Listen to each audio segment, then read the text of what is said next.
नमस्कार दोस्तों, आपके अपने इस YouTube चैनल पर स्वागत है। आज अपन राजस्थान हिस्ट्री में गुर्जर प्रतिहार वंश के जितने भी पहले एग्ज़ाम में आए हुए जो क्वेश्चन थे उन क्वेश्चनों पर अपन लोग बात करेंगे। तो चलो क्लास स्टार्ट करते हैं। पहला क्वेश्चन है कि मारवाड़ रा प्रगना विगत ग्रंथ लिखा था। तो मारवाड़ रा प्रगना विगत ग्रंथ लिखा था, ये लिखा था मनोहत नैनसी ने। दोस्तों, मारवाड़ रा प्रगना विगत जो है तत्काल समय के सभी जो आमदनी ठिकानों की रेख चाकरी, भूमि की किस्म, फसलें, सिंचाई साधन और जातिवार करों की जो संख्या के आंकड़े, आबादी का वर्णन इस ग्रंथ में किया गया है। मारवाड़ प्रगना विगत को राजस्थान का गजेटियर भी कहा जाता है। अगला प्रश्न है, राजौरगढ़ का शानदार कलात्मक वैभव किस युग से संबंधित है। तो राजौरगढ़ का जो शानदार कलात्मक वैभव है वो गुर्जर प्रतिहार वंश से संबंधित है। गुर्जर प्रतिहार वंश की राजधानी है, तो गुर्जर प्रतिहार वंश की राजधानी है वह है भीनमाल, जिसे पीलोमलो भी कहा जाता है। अगला प्रश्न है, वागड़ की परमार राजवंश की राजधानी कहाँ थी। तो वागड़ की परमार वंश की राजधानी है वो थी अर्थुना। अगले प्रश्न की बात करें तो अगला प्रश्न है, निम्नलिखित में से कौन सा शासक गुर्जर प्रतिहार वंश से संबंधित नहीं है। तो इनमें से कौन सा शासक है जो गुर्जर प्रतिहार वंश से संबंधित नहीं है। तो भरत भट्ट है वो गुर्जर प्रतिहार वंश से संबंधित नहीं है। अगले प्रश्न की बात करें तो अगला प्रश्न है कि शासक और राजवंश दिया उनका सुमेलन करना है। तो विग्रहराज चतुर्थ है वो चौहान वंश से संबंधित है। हरिश्चंद्र प्रतिहार वंश से है। बप्पा रावल गुहिल वंश से और जयचंद गढ़वाल वंश से संबंधित है। अगला है, कनौज पर अधिकार हेतु चले त्रिपक्षीय युद्ध में राजपूताना के किस वंश के शासकों ने भाग लिया। तो गुर्जर प्रतिहारों ने इसमें भाग लिया था। आबू के परमारों की वैभव युक्त राजधानी थी। तो आबू के परमारों की वैभव राजधानी थी वो थी चंद्रावती। अगले प्रश्न की बात करें तो अगला प्रश्न है, गुर्जर प्रतिहार वंश की मंडोर शाखा के किस शासक ने अपनी राजधानी मंडोर से मेड़ता स्थानांतरित की थी। वो की थी नागभट्ट प्रथम ने। अगला प्रश्न है, किस विदेशी यात्री ने गुर्जर प्रतिहार राजवंश की सैन्य शक्ति और स्मर्थ का उल्लेख किया है। तो वो क्या था, सुलेमान ने। अगले प्रश्न की बात करें तो अगला प्रश्न है, महान संस्कृत कवि एवं नाटककार राजशेखर निम्न में से किस दरबार से संबंधित है। तो वो है महेंद्रपाल प्रथम के दरबार से संबंधित है। राजशेखर ने कर्पूर मंजरी, काव्य मीमांसा, विद्वशाल, बज्जिका, बाल भारत, हरिविलास और भुवनकोश की रचना की थी। अगला प्रश्न है, राजस्थान के निम्नलिखित मंदिरों में से गुर्जर प्रतिहार काल में निर्मित मंदिरों को चुनिए। आहट का आदिवासी मंदिर, ये गुर्जर आदिवरा मंदिर, ये गुर्जर प्रतिहार काल में निर्मित हुआ। आवानेरी का आदिवरा मंदिर, राजौरगढ़ का नीलकंठ मंदिर, ओसिया का हरिहर मंदिर, ये मंदिर गुर्जर प्रतिहार काल में निर्मित हुए थे। राजस्थान में गुर्जर प्रतिहार शैली का विकास 8वीं शताब्दी में हुआ। इसे महामरू शैली भी कहा जाता है। केकिंद मेड़ता का नीलकंठेश्वर मंदिर और किराड़ू व सोमेश्वर मंदिर इसी शैली के हैं। अगला प्रश्न है, 8वीं से 10वीं शताब्दी तक राजस्थान में किस राजपूत वंश का वर्चस्व रहा। तो 8वीं से 10वीं शताब्दी में गुर्जर प्रतिहार वंश का वर्चस्व रहा था। अगला प्रश्न है, प्रतिहार शिलालेखों में पदाधिकारियों का उल्लेख यह आता है कि वह राजपुरुष हैं। राजस्थान में प्रतिहार वंश के संस्थापक हरिश्चंद्र की राजधानी थी। तो हरिश्चंद्र की राजधानी थी वो कौन सी थी, मंडोर।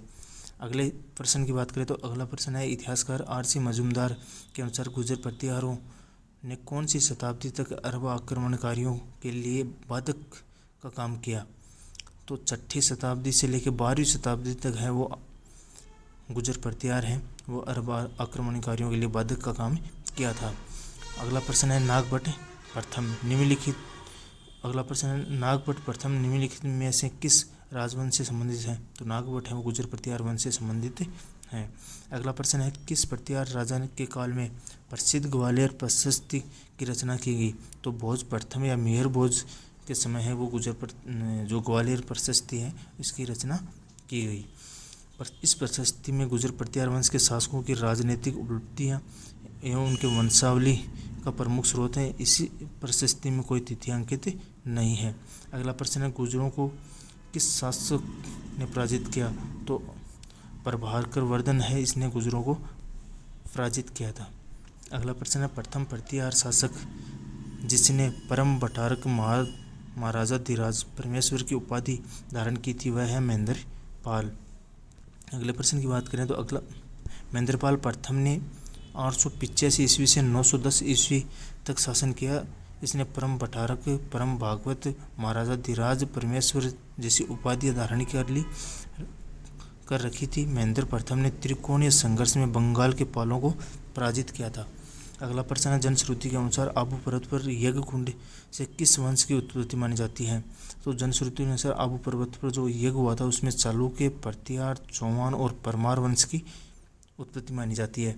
अगला प्रश्न है, मंडोर के प्रतिहार माने जाते हैं, तो मंडोर के प्रतिहार माने जाते हैं वो माने जाते हैं क्षत्रिय। मंडोर के प्रतिहारों के संबंध में जानकारी जोधपुर के शिलालेख जो है 837 का शिलालेख, वह गठियाला का शिलालेख जो 861 का है उनसे मिलती है।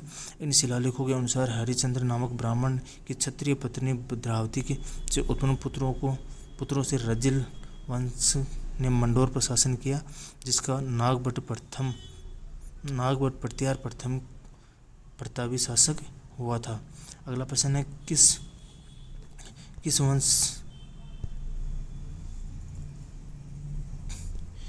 वंश के वंशज गुर्जर प्रतिहार कहे जाने लगे? नागभट्ट प्रथम का जो वंशज है वो गुर्जर प्रतिहार कहलाता है।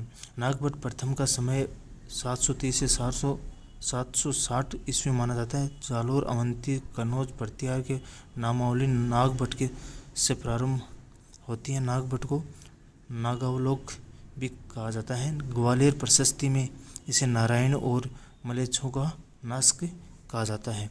अगला प्रश्न है, आदिवरा की उपाधि किस राजपूत शासक ने धारण की? वह है मिहिर भोज। मिहिर भोज ने आदिवरा की उपाधि धारण की थी। मिहिर भोज ने आदिवरा और प्रभास की उपाधि धारण की थी तथा आदिवरा शब्द अंकित सिक्के चलाए थे। अगला प्रश्न है, आबू के परमारों की प्राचीन राजधानी थी, तो आबू के परमारों की प्राचीन राजधानी थी वो थी चंद्रावती।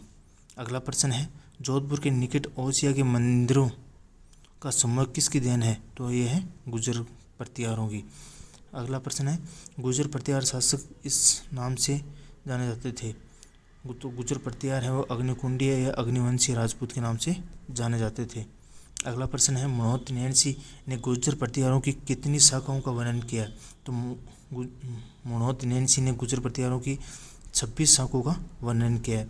ओसिया में महावीर स्वामी को समर्पित जैन मंदिर का निर्माण किस राजा के काल में हुआ? तो वत्स्य प्रतिहार जो शासक है उनके शासनकाल में महावीर स्वामी का जैन मंदिर है उसका निर्माण हुआ था। इसी के साथ दोस्तों गुर्जर प्रतिहार वंश के जो पिछले एग्जाम में आए हुए प्रश्न थे वो कंप्लीट हुए। धन्यवाद।